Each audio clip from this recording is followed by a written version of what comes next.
is the new speaker.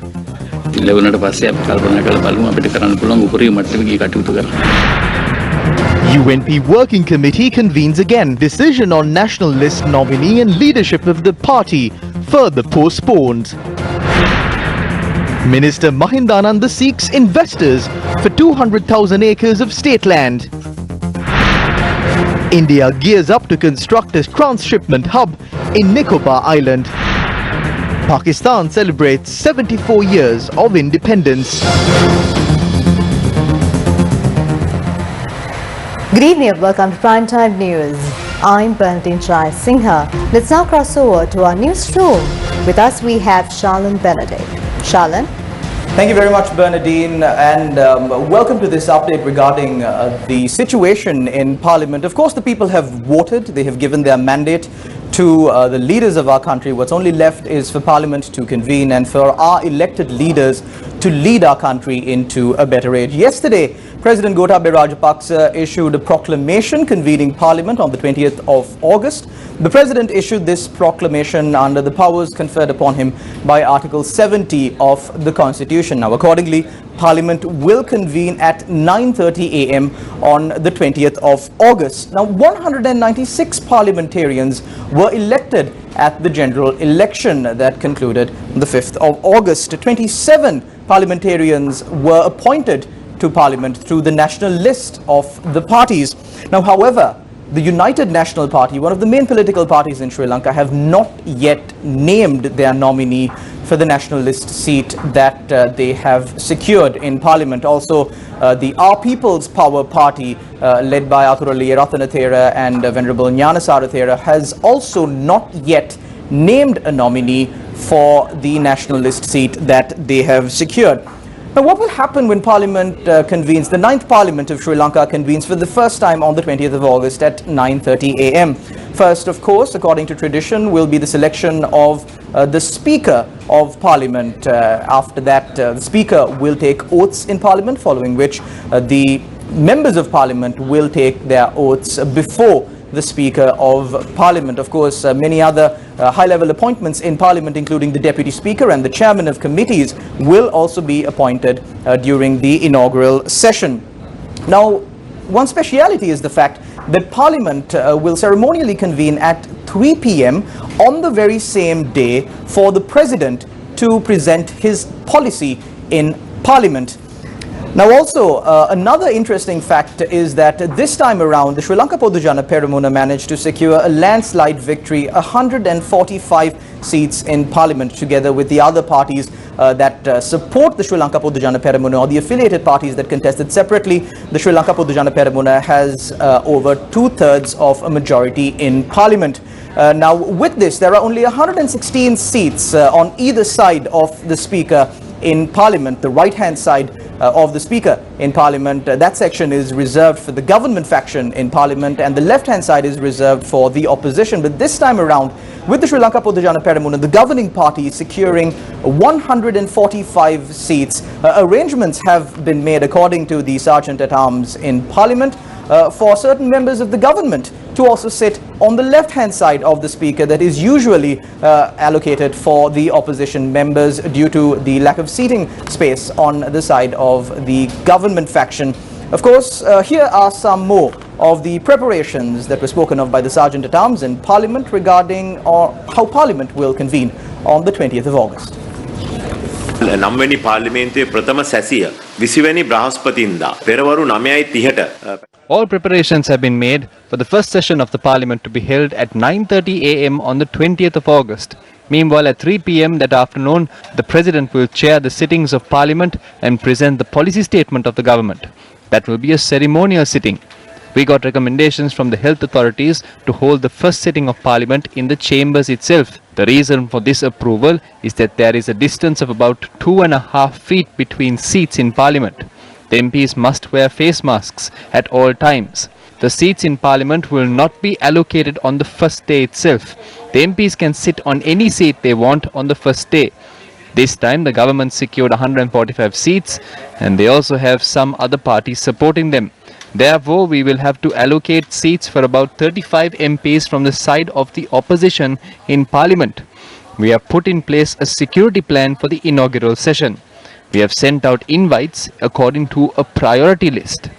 Previously, we sent out about 600 invites, but with the pandemic spreading, we have limited that to 325 officials. අඩු කරලා අපි 325ක වැඩි සංඛ්‍යාවකට තමයි අපි මෙවර ආරාධනා පත්‍ර යොමු කිරීමක් කරන්නේ. Now, as mentioned before, the Speaker of the Parliament is an important position, and everybody right now are wondering who will be appointed to this coveted position. Of course, the most prominent contender among the possible names that are being tossed for this position is parliamentarian-elect Mahinda Yapa. Now, here is what he had to say regarding the speculations of him being appointed as the Speaker of Parliament.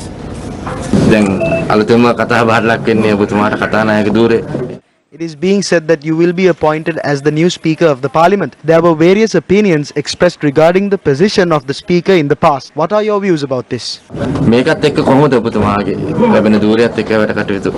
තාම දූරේ ලැබුණේ නැහැ. ඉතින් ලැබුණාට පස්සේ අපි කල්පනා කරලා බලමු අපිට කරන්න පුළුවන් උපරිම මට්ටමේ ගිය කටයුතු කරන්න.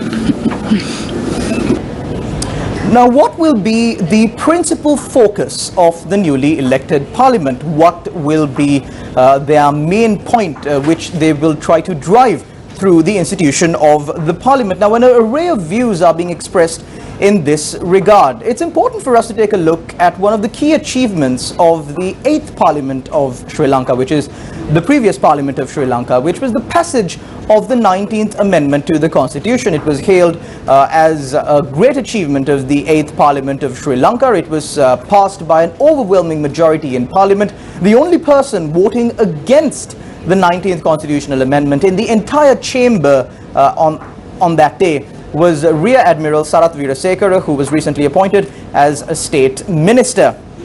However, the Sri Lanka Podujana Peramuna contested the general election this time around on a promise to amend the 19th Constitution or to repeal it entirely. Certain members contended that.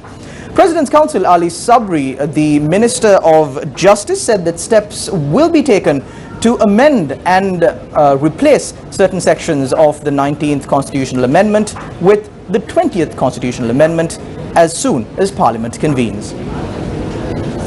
The Sri Lanka Podujana Peramuna and parties affiliated to it mounted heavy criticism against the 19th Amendment. The limits imposed on the powers of the President, the conduct of the independent commissions, and the barriers in removing those in high positions such as the Inspector General of Police were among some of their main criticisms. Upon an inquiry made by Newsfirst, Justice Minister, President's Counsel Ali Sabri said that a new draft amendment to remove these drawbacks will be introduced immediately. He further added that a draft is currently being prepared. Now, the Sri Lanka Podujana Peramuna, who won a landslide victory at the general election, criticized not only the 19th Amendment to the Constitution, but also the 13th Amendment to the Constitution, which introduced local government bodies. Now, the difference with the criticisms regarding the 19th Amendment to the Constitution and the 13th Amendment to the Constitution was that the SLPP was quite united in their criticism of the 19th Amendment. However, with regard to the 13th Amendment to the Constitution, there were certain factions within that party that promised 13 plus, meaning more powers for local government councils, local government bodies, including at times police powers and land powers. However, there was another section of that very same party that vehemently opposed granting of police powers and land powers to provincial councils. What is the government planning on doing regarding the 13th Amendment to the Constitution? State Minister of Provincial Councils and Local Government, retired Rear Admiral Sarath Weerasekara, assuming duties at his ministry today, spoke about the 13th Amendment to the Constitution. I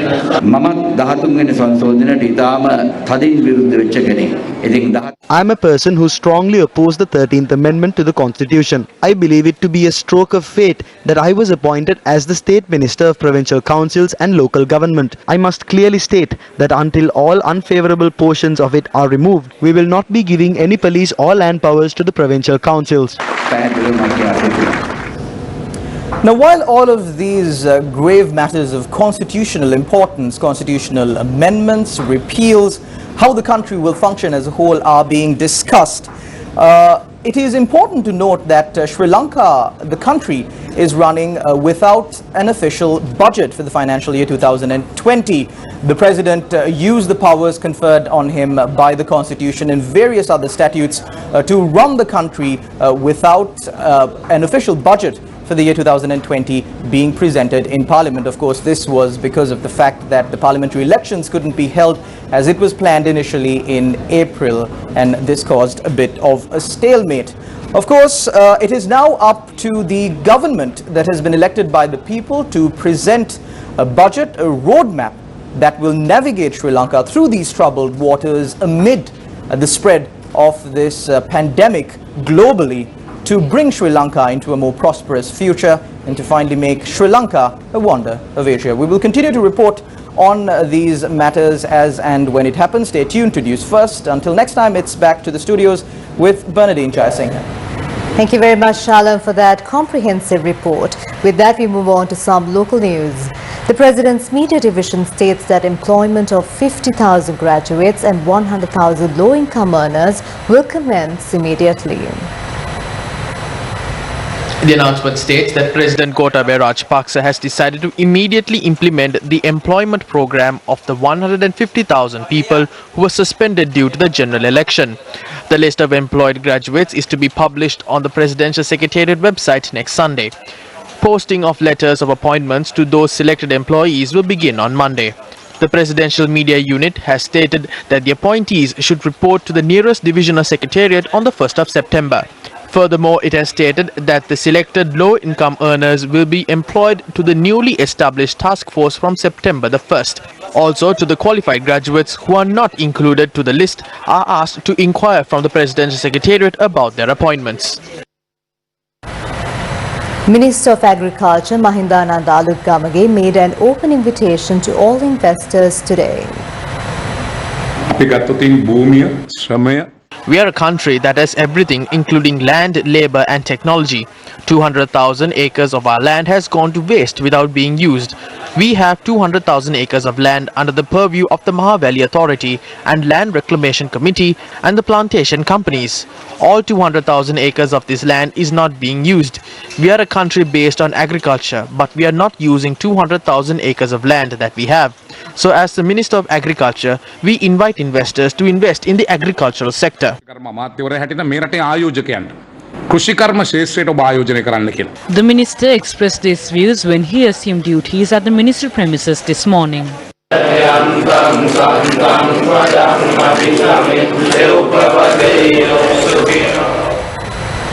Venerable Professor Iduragare Damaratana Thero expressed the following views regarding the criticism against ministerial positions. Many of the newly appointed ministers are not content with their ministries. There are two reasons for this. One is the subjects and the function of the respective ministry, and the other is the inability to provide jobs. You must create and provide jobs. But when providing jobs, you must also pay a salary. The salaries are an expense that must be paid with funds from the Treasury. Treasury funds are limited, and therefore when expenses increase, funds in the Treasury decline. Providing jobs and increasing expenses will only aggravate the current economic crisis. Creating a ministry for the clay industry does not mean clay products should be produced and sold along the pavements. We must add value to the clay products and create an export market for them. This is how President Rajapaksa thinks. ජනාධිපතිතුමා හිතන්නේ මේ විදිහට. අලිවට අමාත්‍යාංශයක් වෙන්නේ කොහොමද? අලිවට කියලා කියන්නේ අලියා ආරක්ෂා කරගන්න ඕන එක. එක දවසකට එක අලියෙකුට කිලෝමීටර් 20ක් ඇවිදින්න ඕන. ලංකාවේ 33000ක් තිබ්බ වැව්. වැව් 33000ම හැදුවේ අලි. අපි අලින්ට කෘතඥතාව පූර්වක වෙන්න ඕන ටෙලිෆෝන් වලටත් වඩා. වැරදුනාද මන්ද?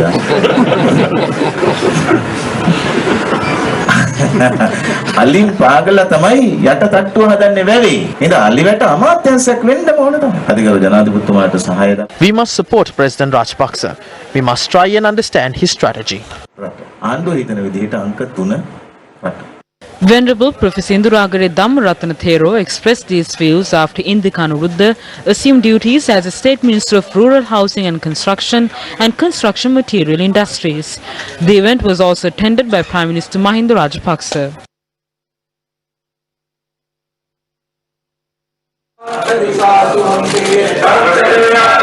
Venerable Muruthettuwe Ananda Thero spoke about ministers at the event organised for Minister Mahinda Amaraveera to assume duties at the Ministry of Environment.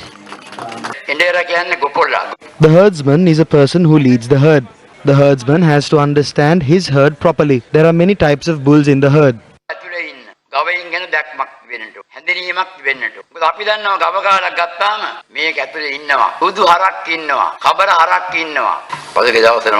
When the ministers were taking oaths recently, I saw some ministers did not have good intentions in their hearts. Some of them came and told me when the subjects they are in charge of, like cinnamon and peanuts, they don't like the name of the ministry in Sinhala, they want it in English. They are backstabbers as well. If we do not work with a good understanding, we will have to face many issues. Many people are too occupied with listening to gossip.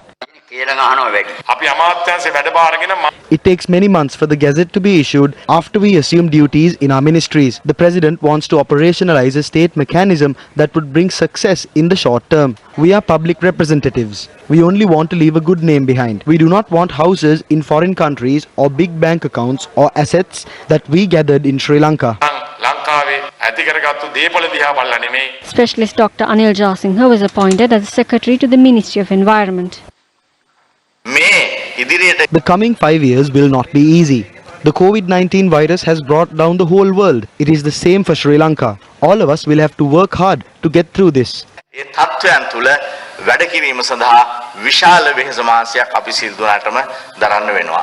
Assuming duties as the Minister of Wildlife and Forest Conservation, C.B. Ratnayaka explained on how he plans on performing his duties in the future. We are preparing to give the opportunity for all citizens who do not have deeds to lands under the BIM Savia program. We will make proper decisions on protecting historic sites. බෞද්ධ කොඩිය ගන්න ඕන තැනට බෞද්ධ කොඩිය ගන්නවා ජාතික කොඩිය ගන්න ඕන තැනට ජාතික කොඩිය ගන්නවා කඩුව ගන්න ඕන තැනටත් කඩුව ගන්නවා ඒක තමයි මට අවසාන වශයෙන් කියන්න තියෙන්නේ. Professor G.O. Pieris was present at the event where Minister of Ports and Shipping Rohit Apeygunawardena assumed duties.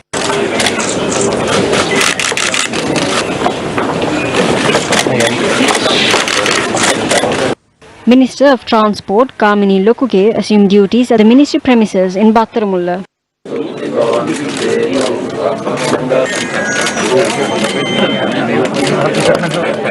State Minister for Finance, Capital Market and State Enterprise Reforms, Ajit Niwat Kabral, explained his plans for the ministry after assuming duties at the ministry today.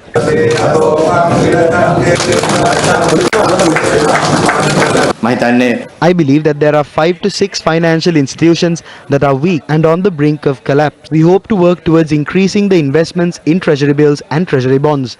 At the end of 2014, the investment in Sri Lankan bonds stood at $3,400 million. Today we only have $200 million. We do not intend on selling off state lands. අද තියෙන මිලියන 200ට අඩුවේ රාජ්‍ය ව්‍යාපාර තවදුරටත් ශක්තිමත් කරන්න ඕනේ විකිණීම නෙමෙයි අපේ රටේ අරමුණ අපේ රජයේ අරමුණ. Specialist Dr. Sita Arambepola, State Minister of Skills Development, Vocational Education, Research and Innovation also assumed duties at the ministry premises in Narahempeta today. Nimal Lansa assumed duties as the Minister of Road and other infrastructure facilities. He said that a program to develop 100,000 rural roads will be launched.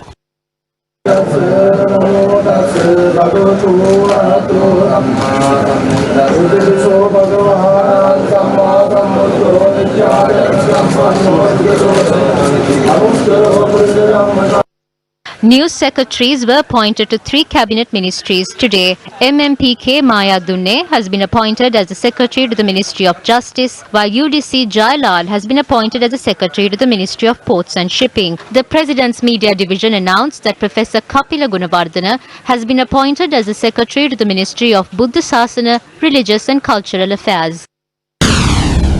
These views were expressed by the Samugi Tharuna Balawege regarding the new cabinet. Today, the President has retained the Ministry of Defence, going against the 19th Amendment. More than 85 institutions have been gazetted under Mahinda Rajapaksa. Cassette කරලා තියෙනවා. පෙර පාසල් සහ ප්‍රාථමික අධ්‍යාපනය කියන්නේ According to the 13th Amendment to the Constitution, preschools and primary education is a subject that belongs to the provincial councils. We have a problem as to how the subjects belonging to provincial councils were brought into the parliamentary subject and how it was included into the state ministry. This addition is a violation of the Constitution. Another question we have is whether a government that does not treat women and children will even consider the needs of the people. In the new cabinet, 40 members as state ministers are on bail with pending charges in the court. The president, who proposed to create a disciplined society, has violated his policy from the very beginning. The United National Party said that it has decided to award the leadership of the party to a young leader in the near future. The party made this statement through a media release issued after the working committee meeting today. Leader of the United National Party, Ranil Wickremesinghe, chaired a working committee meeting of the party at about 10 this morning. The meeting was attended by former ministers including Vajira Abewardana, Ravi Karunanayaka, John Amratunga, Ruwan Wijewardana, Palitarangi Bandara and Daya Gamage. Former Minister Daya Gamage left the party headquarters before the meeting concluded. After the meeting that lasted for about 2 hours, former parliamentarian Vajira Abewardana spoke to the media. We examined the election result and we focused on what should be done in the future. The entire party is focused on how the leadership of the party should pass on to the next generation. We will consider all proposals as a party.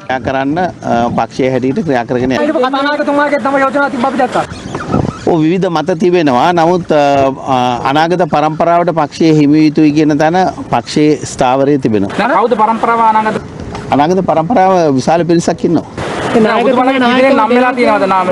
එහෙම නම් වෙලා නැහැ. කැමති අය ඉදිරිපත් වෙලා තියෙනවා. ඒ අනුව ඉදිරියට අදහස් අනුව ඒ ගැනත් දැනට දැම්ම තීරණයක් ගන්න අදහසක් නැහැ. ඒක තව ටිකක් බලලා නෑ එහෙම ඉවර වෙන්නේ නැහැ. ඒක ගන්න පුළුවන්. ඔබතුමාගේ නමද යෝජනා වෙලා නෑ ජාතික ලයිස්ට් නෑ ඒ ගැන දැනට මුකුත් මට කියන්න බෑ. අද ඒක සාකච්ඡාවේ මොකක්ද ප්‍රතිඵලය? ප්‍රතිඵලය පක්ෂයේ කොහොමද ඉදිරියට ගෙනියන්නේ කියන සාකච්ඡාව තමයි මෙතන අරන්. හැමදාම සාකච්ඡා කරනවා. එහෙම තමයි සාකච්ඡා කළා තමයි තීරණ වලට එන්න ඕනේ. ගෙනියන්නේ කොහොමද? හරි නායකත්වයක් නැතුව. නෑ ඒ ඔබ හිතන විදියනේ. ඒ ගැන කලබල වෙන්න එපා. නෑ රනිල් මහත්තයා නායකත්වයෙන් ඉවත් වෙලා මේක අයින් වෙලාම යනවද නැත්නම් එතුමත් මේක ඉඳගෙනද මේ ඔබතුමාලා දිහා බලන් ඉන්න හදන්නේ? ඒ ගැන අපිට දැනට මුකුත් කියන්න බෑ. පක්ෂයේ හැටියට අපි සාකච්ඡා කරලා අවසන් නිගමනයකට එනවා.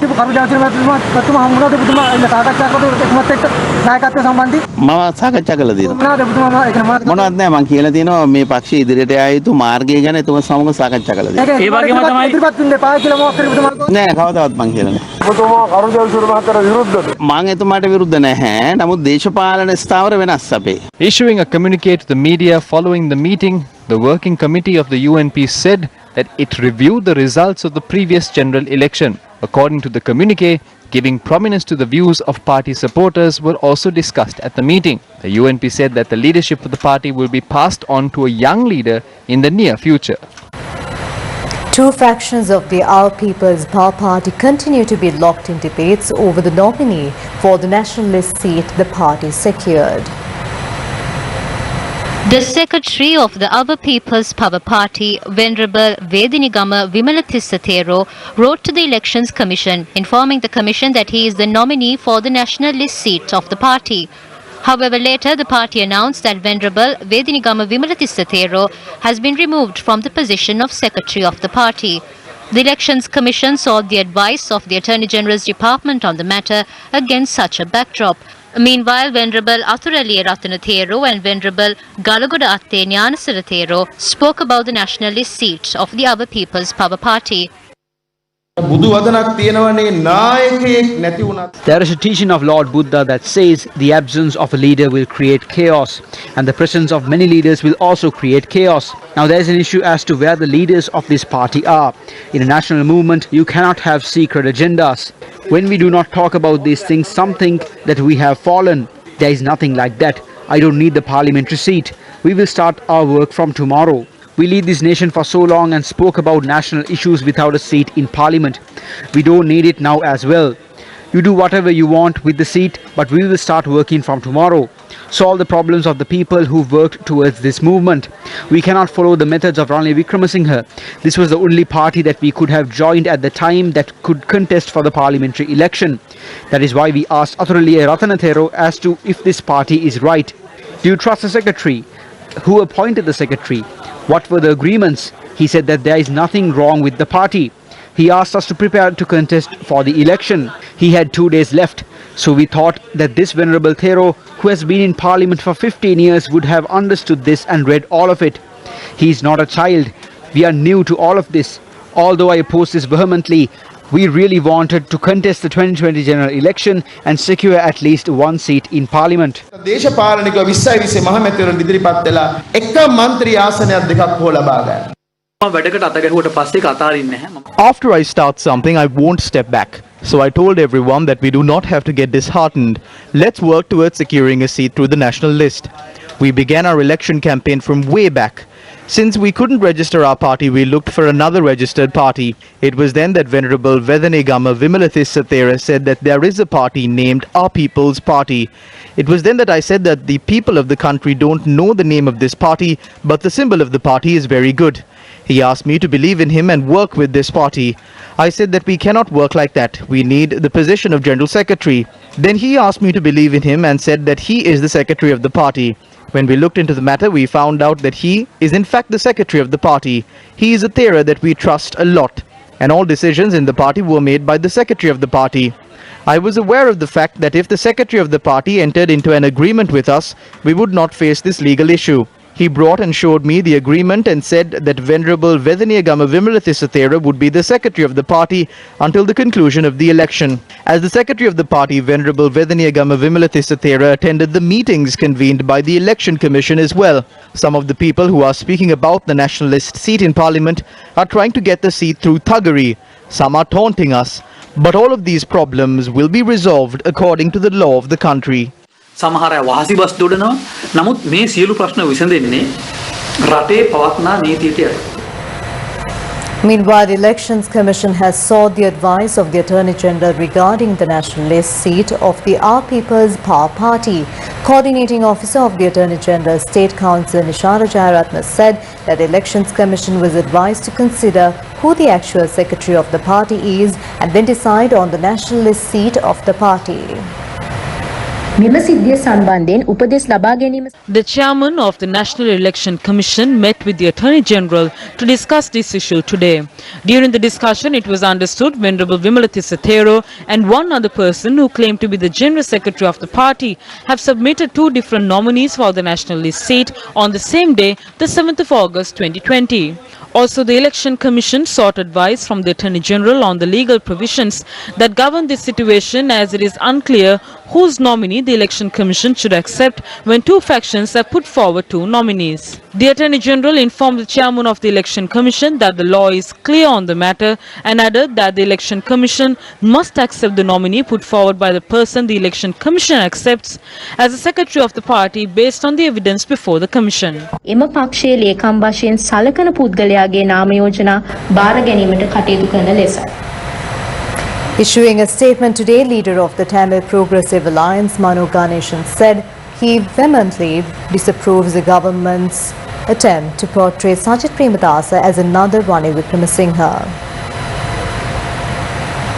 Mano Ganeshan in his statement further notes that his final objective was not to secure a parliamentary seat through the national list of the Samagi Janabalawegaya. The statement further added that not being nominated as a nationalist MP does not reflect his inabilities and the decision taken in this regard is historic. Mano Ganeshan said Sajid Premadasa is a leader who will take Sri Lanka forward by joining hands with all communities. Mano Ganeshan further added that he vehemently disapproves the government's attempt to compare Sajid Premadasa to a weak leader such as Ranil Wickremesinghe. The statement further notes that the government is attempting to create an impression among the public that the leaders of Tamil and Muslim minority-led political parties are achieving their objectives by intimidating Sajid Premadasa. Mano Ganeshan further said that this government has weakened Tamil political parties in the north and east. Former Director of State Intelligence Service Senior DIG Nilanta Jayawardena said the SIS was aware Zahran Hashim had the physical and mental capacity to conduct an attack in the country, even before it received foreign intelligence with regard to a possible terror attack. SIS former director made this statement while testifying at the Presidential Commission of Inquiry probing the 2019 April 21st attacks. Responding to a question raised by Commissioner, SDIG Jayawardena said he was aware of Zahran's physical capacity to conduct an attack in the country after the Vanathavillu explosives raid in January 2019. He added SIS has no records pertaining to other physical explosive cache of Zahran in the country and said they did not conduct an inquiry with regard to finding more explosives but were aware of Zahran's physical capacity to conduct an attack in the country. The former SIS director said he had obtained a basic record check on Zahran after receiving the particular foreign intelligence on the 4th of April 2019 with regard to a possible terror attack and decided to inform about it to the Chief of National Intelligence, Cicero Mendes. He said the SIS took measures to inform about the foreign intelligence to the then IGP Pujith Jayasundara and also took measures to send the foreign intelligence to former Defence Secretary Hemasiri Fernando and former CNI Cicero Mendes for necessary action on the 7th of April 2019. Senior DIG Jayawardena requested the Commission to call the witness at another date as he wanted to leave the Commission for official duties. The Commission ordered former Director of the State Intelligence Service Nilanta Jayawardena to appear before the Presidential Commission again on the 17th. Pakistan is celebrating her 74th Independence Day today. The ceremony to commemorate the day was held in Colombo today. The ceremony was held at the Pakistan High Commission office in Sri Lanka. The event was held under the auspices of Acting High Commissioner of Pakistan, Tanveer Ahmed. The Independence Day messages of Pakistani President and Prime Minister were read at the event. Former President Chandrika Bandaranaike Kumaratunga issued a special statement to the media today. For the first time in history, we tried to create a very powerful force with United National Party, Sri Lanka Freedom Party, strong civil organizations and other communist parties as a final attempt to create a difference in the country. But all our efforts were destroyed because of two individuals. These individuals fell into the trap strategically laid by the Rajapakshas. There is nothing more I could do. I cannot work with such individuals. So I decided to stay away from everything and mind my own business. I will continue to work for my country. I generally support anyone who requests my support to develop this country. There are SLF peers who still remain loyal to the party. Many of them refuse to vote for the flower bud. They are extremely disappointed. Many had scribbled on their ballot paper or not cast their vote at all. Those who were forced to vote scribbled on their ballot paper as there was no one to vote for. My request is for the SLFP to rise and stand strong again. There are many SLF peers who still remain loyal to the party. We need to revisit our party's vision, analyze our party's strategy and try to amend it to suit the present generation. The party should restructure and strengthen itself. We were criticized. They asked the people to refrain from voting for us. Ministries have been given out in such a disgraceful manner. The chairman of our party has not been given any position. The secretary of the party has been given the Ministry of Batik and Handloom. There is no such ministry in the first place, and there are no institutions that comes under the purview of this ministry. I am the General Secretary of the SLFP. They should have listened to us. I wrote to them 4 times, but no one cared. They do not care even if the people suffer or the party is destroyed. All they care about is a 5-story party headquarters that my mother built. But we care about this. We care about the party. There are many SLFP loyalists in the villages who care about the party and who wants to see the party go forward. I propose that we restructure this party with new leadership without any corrupt individuals. I am prepared to support the party from the sidelines. Sri Lankan Airlines issued a statement regarding the 4-week temporary suspension of the Colombo-Shanghai operation. Meanwhile, Sri Lankan Airlines released a clarification regarding the temporary suspension of the Colombo-Shanghai operation by the Civil Aviation Administration of China for 4 weeks. According to the statement, the suspension comes after 25 passengers who travelled to China on board the UL-866 aircraft operated by Sri Lankan Airlines had tested positive for COVID-19. According to a statement, the respective charter flight was carrying 223 Chinese nationals on board from Dubai to Shanghai via Colombo. Sri Lankan further adds that a testing process was carried out 72 hours prior to boarding the flight, and at that point, all passengers who boarded the flight tested negative for COVID-19. These tests were carried out as a proactive safety measure for the passengers and the crew at a time. The PCR test was not considered as a mandatory requirement for China-bound flight out of Dubai. Despite these measures taken, 25 passengers who were in this charter flight were found positive for COVID-19 upon their arrival in China. The national carrier further notes that Sri Lankan cargo operations remain unaffected and will continue to fly to China when required. In line with this new policy, Sri Lankan Airlines had engaged in operating 15 such charter flights, repatriating over 3,000 Chinese passengers from the United Kingdom and Dubai to China without an incident. During a tour of the Bandaranayake International Airport in Katunayaka today, journalists questioned Tourism Minister Prasanna Ranathunga and State Minister of Aviation Services and Export Zone Development D.V. Chanaka about the reopening of airports. We will open the airports. We are prepared to open airports at any given time in line with instructions given by the health authorities. We are prepared to open the airports within a 12-hour window after we are given the nod to do so. පෞගිය කාලවල තුලදී ශ්‍රී ලංකා විද්වාන් සමාගම පාඩු ලැබුවා. දැන් ඉදිරියේදී මේවා දිගින් දිගටම යයි. The former Yahapalani government had plans to privatize the national carrier and sell it to foreign factions. However, we have no such plans. We hope to minimize the losses. Based on the national carrier's present state, it is a difficult task. However, we will transform it into a profitable entity once again. The Geological Survey and Mines Bureau has lodged a complaint with the Akrepattu police, citing that a group of people had illegally mined sand in the Pallakaru area in Digavapia. The sand has been extracted from the Galloya. Our correspondent said that the Galloya flows on one side of the sand dune and there are many agricultural lands around it. However, farmers do not come to the area as the paddy fields have already been harvested. Our correspondent said that dunes can be seen on both sides of the Galloya. Area residents suspect that a group of people have illegally mined sand from the Galloya, but the suspects have not been identified. The Geological Survey and Mines Bureau has complained that the amount of sand dumped is close to 200 cubes. Signs of vehicles such as tractors being used to haul sand can also be seen in the area. Our correspondent said that the Ampara District Office of the Geological Survey and Mines Bureau has not permitted mining of sand in this area. When contacted, the excavation engineer of the Geological Survey and Mines Bureau for the Ampara region, HACKW Bandara, said that police protection has been provided to the area. He added that the cubes of sand will be taken to the Akrepattu police and will be auctioned after court proceedings. The main suspect arrested in connection with the recent murder in the Bogor area near Tambua was brought to the crime scene today. Supun Rangana Karunanayaka, a 26-year-old resident of Bogor Nittambur, was stabbed to death recently.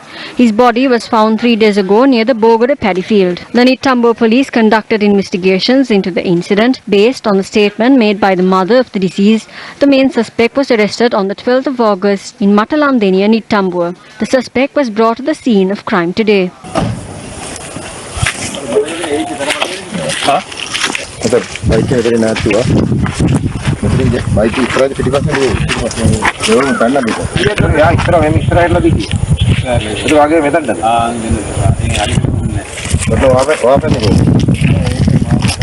The suspect identified one of his shoes in the paddy field.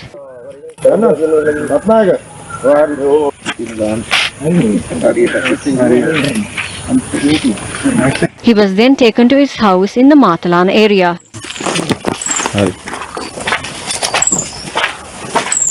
The weapon used in the murder was hidden in a drain behind the house and the suspect showed it to the police.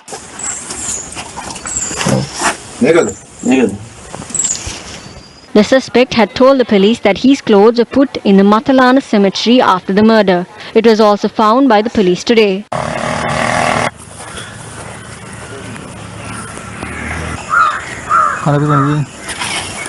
According to the police, the killing had taken place over a personal dispute. The suspect is to be produced before the Attanagala Magistrates Court tomorrow.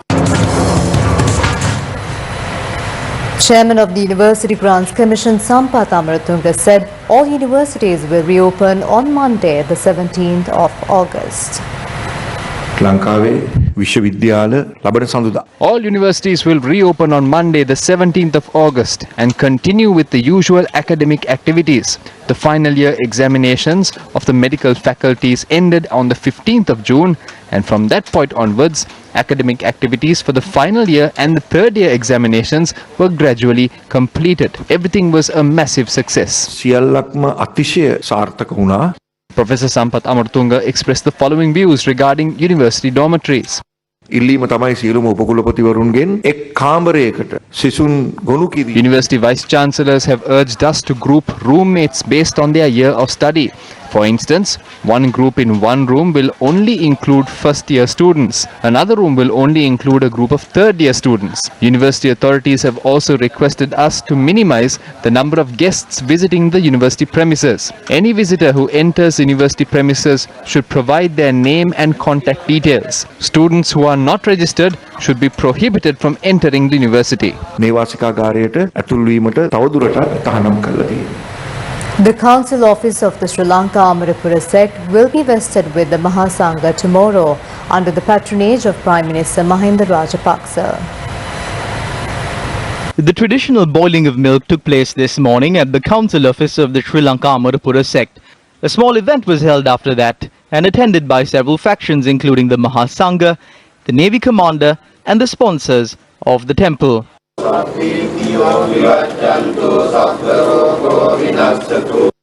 Following the event, Navy officers who contributed their labor for the construction of the building were appreciated with cash prizes sponsored by the Vice President of the Sri Lanka Amarapura Sect Board of Sponsors, Ajit D'Souza.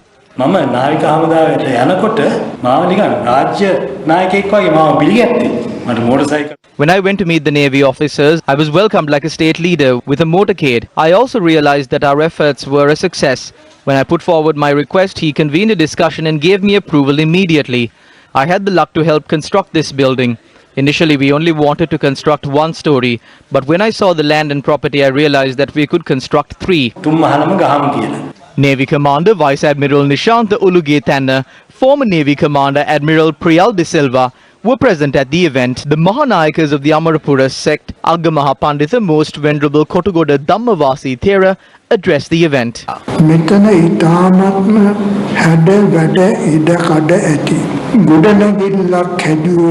This is a very beautiful and spacious building. I would like to call to mind the services rendered by Ajit D'Souza and the other members of our board of sponsors.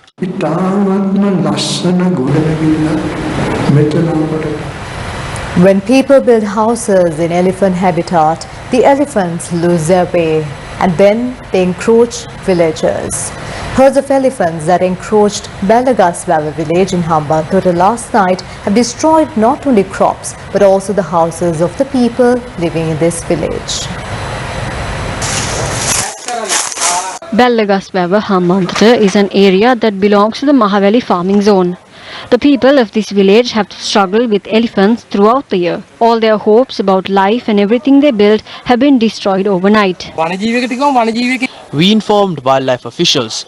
Do you know what they said? They asked us where we came from. They tell us to leave the land and let the elephants live. There is no solution from wildlife officials and we have nowhere to live. Many people have seen how wild elephants enter the village from the Udawalawe Reserve to roads even in broad daylight. Although the elephants stay here during the daytime, they encroach the villagers in the night. People leave all their belongings and cultivated lands and flee homes to save their lives. International Day of the World's Indigenous People will be celebrated in Sri Lanka tomorrow. This year, the Newsfirst Pradesh Mandapaya will be held in line with the International Day of the World's Indigenous People. The Newsfirst Gammada team is now in Damana preparing for the program tomorrow. අවුරුද්දට එක වතාවයි රැස් වෙන්නේ මේ වරික සභාවට. හැබැයි මෙතනදී විශේෂයෙන්ම සියලුම ආදිවාසී ගම්මාන නියෝජනය කරමින් ප්‍රාදේශීය නායකින් සහ ඒ ප්‍රජාව සම්බන්ධ වෙනවා. The Variga Sabha meets once every year. The meeting is attended by regional leaders of the indigenous community. This meeting is similar to the meeting of the parliament in our country. No outsiders will be allowed to attend this event. The meeting will be held inside the forest and we will not use any electricity. We will only be using candles and fireplaces for light. We have also set up security measures for the leaders of our community who attend this event. With that, we wrap up Primetime News. I'm Bernadette Singh. Good night. Take care.